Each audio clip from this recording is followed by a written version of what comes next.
What if the first part of the what if ended differently?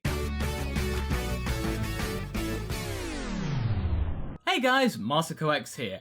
It's time for another What If Week! You guys seem to be digging this format as well as multi-parter what ifs, which is fine by me. Last month we started off the week with what might have happened had Raditz not only survived the special beam cannon from Piccolo, but also allied himself with the Z-Fighters against Vegeta and Nappa. If you wish to check out that first part, I'll include a link in the description and up top. However, some of you were a little saddened by the fact that the Z-Fighters never brought Raditz back with the Dragonballs, or at least the fact that I didn't get round to covering it in the first part of this what if scenario. Well, once I'd taken a look about what had happened, I realised that since Piccolo's still alive, Kami would still be alive, the Dragon Balls would still be there, so it would be more than possible to bring Raditz back. But at the time of Vegeta and Nappa having left or died on the planet Earth, the Dragon Balls weren't active. They were dormant because remember, you can only wish on them once every year. And since the gang had used the Dragon Balls to wish Goku back to life earlier on in the arc, they would have to wait a year to bring Raditz back to life too. Now in a normal situation, that would be okay.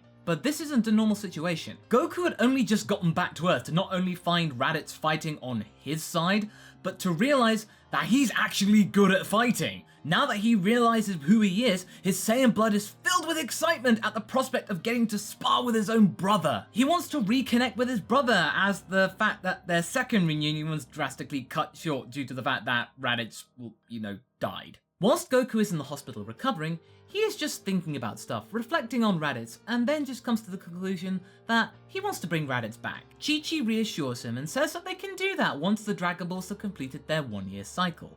But Goku's kind of impatient in this situation. He's having none of it. He's getting pretty argumentative and actually borderline aggressive. He wants to see his brother again and he wants to see him now. That's when Krillin has his brainwave about the Namekian Dragon Balls. He had overheard Vegeta and Nappa talking about them earlier on in the arc, and then just assumes that they might be of use to them right now. Remember? They were talking about them around the time when we found out that Piccolo was also an alien, a Namekian, and kind of just a slug dude instead of a demon. By retaining this plot point and instead just changing the focus from bringing Piccolo, Tenshinhan and Yamcha back to life, its focus to Raditz, then for the most part the initial part of the Namek saga is actually quite identical to the original. Mr. Popo and Bulma check out the ship that brought Kami to Earth and then take it back to capture course, so that means they can repair it and make it space-worthy. The biggest difference here in relation to the original saga is that everyone's still alive except Raditz. So, who would go with Gohan, Krillin and Bulma? Piccolo perhaps? Well,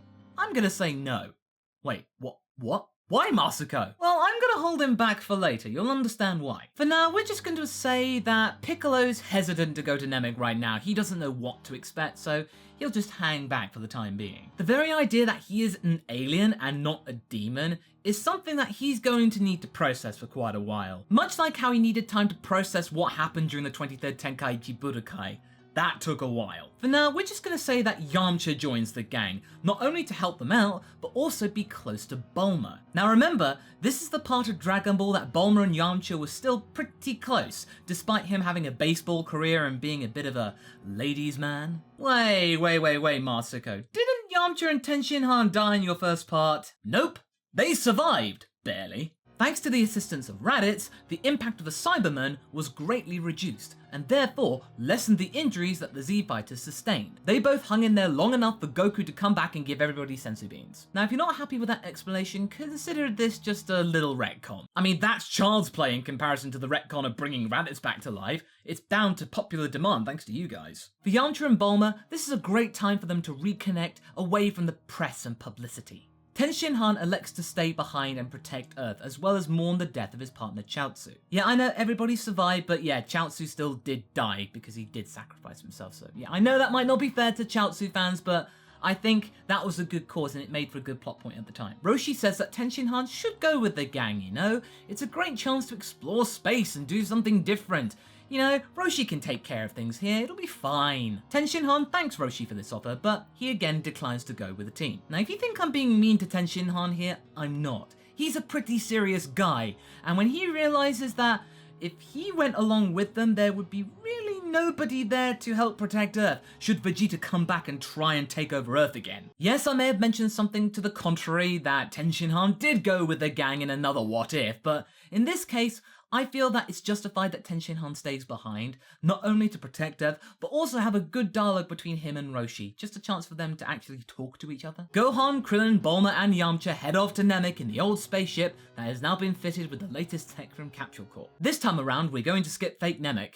No reason really, I just felt like it. During this time, Yamcha and Bulma would reflect on their past and start to bond again properly. I believe that this would become important later, just you wait. As that's all going on, Vegeta is on Frieza Planet 79 tending to his wounds in the medical machine. Afterwards, he's bragging to some of his associates that, "Oh, that Raditz? Oh, he dared try to stand up to me, the stupid idiot." But then he kind of glosses over the fact that Raditz almost killed Nappa. Yeah, he's just gonna not mention that bit. Like in the anime, Vegeta dashes off to Namek when he finds out from Kui that Frieza is after the Namekian Dragon Balls, because remember, Scouters pick up everything. Once Goku receives a sensu beam from Yajirobe, he goes to Piccolo and asks him to join him going to Namek. Piccolo has had some time to think whilst he's been meditating, and he then reluctantly decides to go with Goku. They both head to Capsule Corp and receive the new ship that Dr. Briefs had been building in that time. Without hesitation, Goku and Piccolo head off to Namek. During this time in space, this would be the first time that Goku and Piccolo actually get to train together. You know, instead of just fighting each other to the death. True, they fought together during the Raditz spat, as well as the Dead Zone movie, but this would be a little different.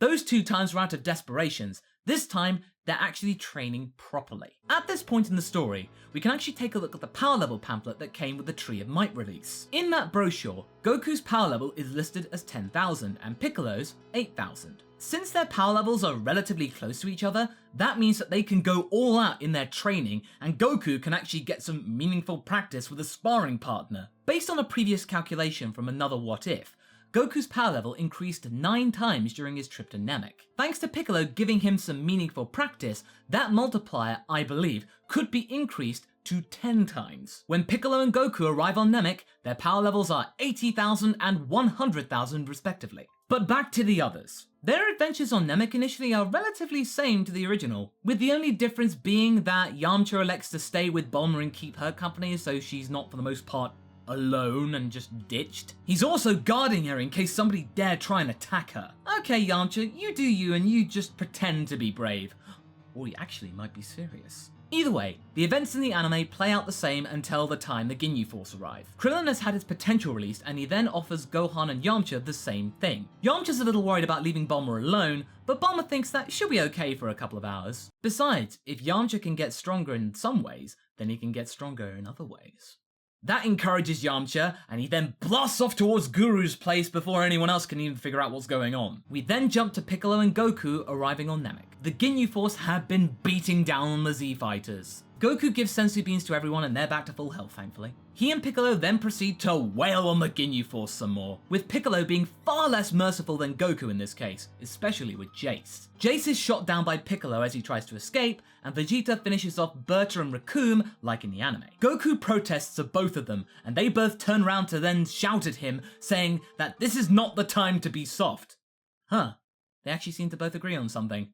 Go figure. After sharing this mutual agreement, they can sense that Captain Ginyu is on his way. Well, yeah, he would be, considering that 3 of his men have suddenly died within the last few seconds. Like in the show, Krillin and Gohan, along with Yamcha, decide to gather the Dragon Balls as the others take on Ginyu. But then Vegeta flees the scene like he did in the show. It's up to Piccolo and Goku to take out Ginyu. And they do for the most part.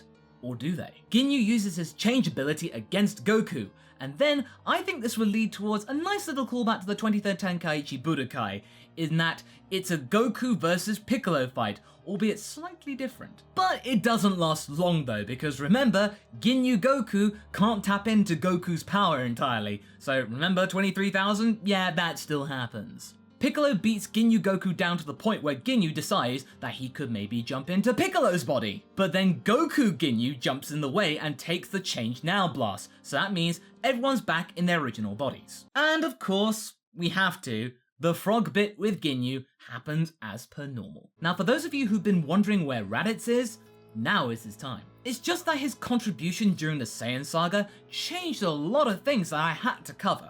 I just needed to go over those points before Raditz actually came on the scene. Once Piccolo takes Goku back to Frieza's ships, that means he can recover in a medical machine, The gang summon Porunga, and they can now make their wishes. Their wish is to bring Raditz back to life and then transport him to Namek. Once Raditz shows up on Namek and gets his bearings and senses what's going on, he can do that now. He learnt that while he was training with Gohan and Piccolo. He can sense that Frieza is on this planet. What's been going on while he's been away? He's aghast at what's happening, and he kind of thinks, why am I here? What good can I do? But he then decides to go to the ship reluctantly. Now, he may not be as strong as the others right now, but he definitely got a Zenkai boost from being brought back to life. He could be of some use at least. Also, while he was dead, he was at King Kai's place, because I imagine that Goku put in a good word for King Yemma. So he managed to get some training done. Whilst the others are summoning Porunga, Piccolo decides to fly over to Guru's place and talk with him and Nail. He's got a lot of questions to ask them about his heritage, but then suddenly he can sense that Nail is in trouble. Sure enough, Nail did fight with Frieza to actually buy the guys some time, so that means they can make the wish. Nail and Piccolo later fuse, with the only difference being that Piccolo is a lot less disorientated and a lot more willing to actually fuse with Nail. The subsequent power boost that Piccolo gained from this fusion is actually a bit more substantial because of the training that he did with Goku in the gravity chamber. Raditz cautiously approaches the scene and can see that Frieza's standing off against everyone else. He realizes that there's not that much he can do at this point, but he then can sense his brother inside the ship. Maybe he can do something there. Whilst Frieza is toying with everyone else, Raditz enters the ship and spots Goku inside the machine. He's frustrated by this because he's missed talking with Goku again. But after some soul searching and a couple of pep talks, he decides that he maybe should go and help the others. And boy, trust me, they're happy to see him. Vegeta spots Raditz in the corner of his eye and laughs at him. Why look, it's the plucky coward! What hole did you climb out of to get here, eh?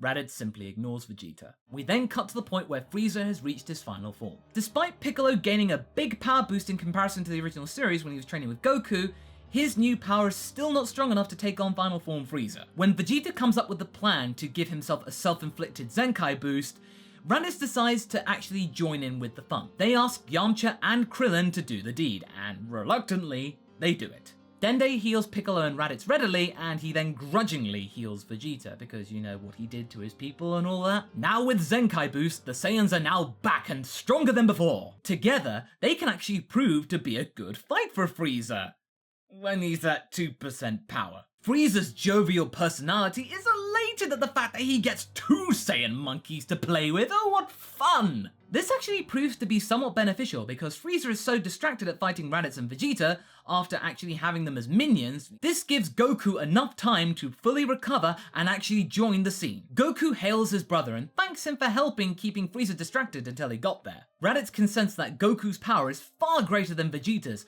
and eclipses his own. He deduces, using his more cautious demeanor, to just simply hang back and let Goku do his thing. Vegeta concedes that they need all the help they can get at this point, and he then tells Goku everything that Frieza did to the Saiyan race. Frieza tries to shut up Vegeta with a death beam, but Goku deflects it. Enraged by this, Goku takes on Frieza like he did in the anime. So there we go.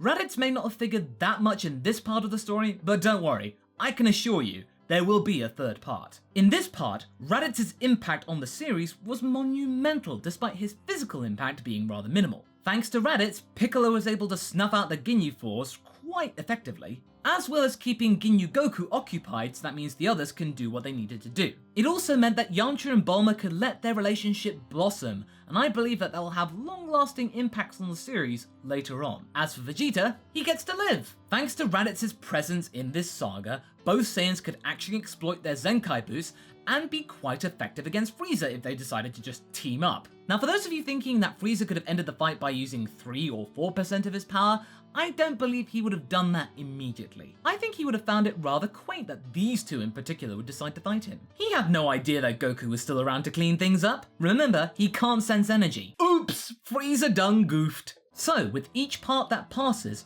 Raditz's usefulness for the Z Fighters continues to get even greater. What else can he provide now that the Frieza fight has begun? Watch this space for the next part. So what do you guys think? Did you like this part? Do you think Raditz can contribute more in the future?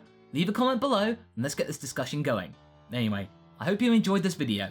Until the next one, be sure to like and subscribe. Catch you later!